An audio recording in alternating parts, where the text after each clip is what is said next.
সকলকে জানাই শুভ বিজয়ার অনেক অনেক প্রীতি এবং শুভেচ্ছা।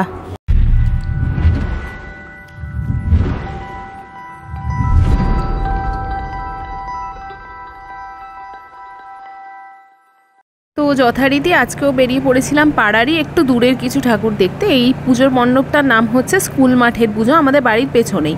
তারপরেই পরে এই পুজোটা কিন্তু বেশ পুরনো এবং আমার সবথেকে পছন্দের একটা পুজোর মধ্যে একটা।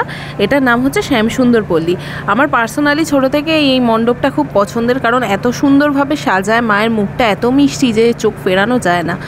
তারপর চলে গেছিলাম পাড়ুই দাসপাড়া, যেটা আরেকটু আমাদের বাড়ি থেকে দূরে। সবটাই আমরা কিন্তু হেঁটে হেঁটে দেখেছি। যেতে যেতে যা যা মণ্ডপ পড়েছে সবটাই মোটামুটি আমরা কভার করেছি। এটাও পাড়ুই রোডের দিকেই পড়ে। প্রপারলি ক্লাবটার নাম আমার মনে নেই। এই দুটো ক্লাবই ওই পাড়ুই দাসপাড়া রোডের দিকেই পড়ে। তারপর চলে গেছিলাম বকুলতলা। যাওয়ার পথে দেখছিলাম মায়ের একটা বাড়িতে পুজো হচ্ছিল। সেই বাড়ির পুজো যেহেতু দশমীর দিনই বিসর্জন দেয়, তো সেই জন্য আর কি মাকে নিয়ে যাচ্ছে। খুব কষ্ট লাগছিল দেখে। যাই হোক, কিছু তো করার নেই। পুজো আসবে যাবে, অপেক্ষা তো করতেই হবে। আর অপেক্ষা আছে বলেই মায়ের এতটা দাম রয়েছে। অপেক্ষা না থাকলে হয়তো মায়ের এতটা দাম হতো না।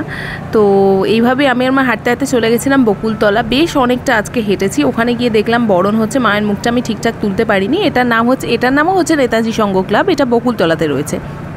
তারপর আরও কিছু আলো দেখতে দেখতে বকুলতলারই আর একটা কী সুন্দর মণ্ডপ দেখলাম। পুরো সাদা কালো হচ্ছে মায়ের মূর্তিটা, একদম অন্যরকম আদলে এটা বানানো। তারপর আস্তে আস্তে আমরা ঢুকে যাচ্ছিলাম সরসোনার দিকে।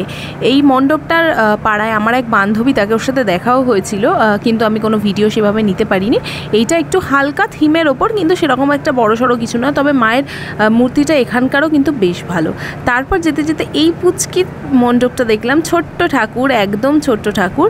এটা পুরোপুরি সরসোনাতেই, এই সব পুজোগুলো সরসোনাতে। আবার একটা দেখলাম সরসোনাতেই আর একটা মণ্ডপে মা বাড়ি ফিরে যাচ্ছেন, কৈলাস ফিরে যাচ্ছেন। এটা দেখেও বেশ মন খারাপ করছিল। এই সব দেখতে দেখতে পাড়ায় বেশ অনেকগুলো ঠাকুর কভার করে আমি আর মা বাড়ির দিকে রওনা দিলাম। এটা হচ্ছে আমাদের পাড়ার আলো। আমি জানি কিছুদিনের মধ্যে এগুলো নিভে যাবে, মন খারাপ হবে, কি আর করা যায়। দেখতেই পেলে আজকে আমরা পুরো শকুন্তলা ভ্রমণ করলাম, শকুন্তলার আশপাশটা ভ্রমণ করলাম। আজকে দিনটা এভাবেই শেষ হলো। আর দেখতে দেখতে দশমী, পুজো শেষ। এরপর যা যা ব্লগ আমি করব, চেষ্টা করব এর মধ্যে লক্ষ্মী পুজোর আগে 3 দিনেরও কিছু না কিছু মুমেন্টস যদি আমি ক্যাপচার করতে পারি ফোনে দেওয়ার। যদি না পারি প্লিজ ক্ষমা করে দিও, তাহলে তো লক্ষ্মী পুজো একবারে দেখা হবে।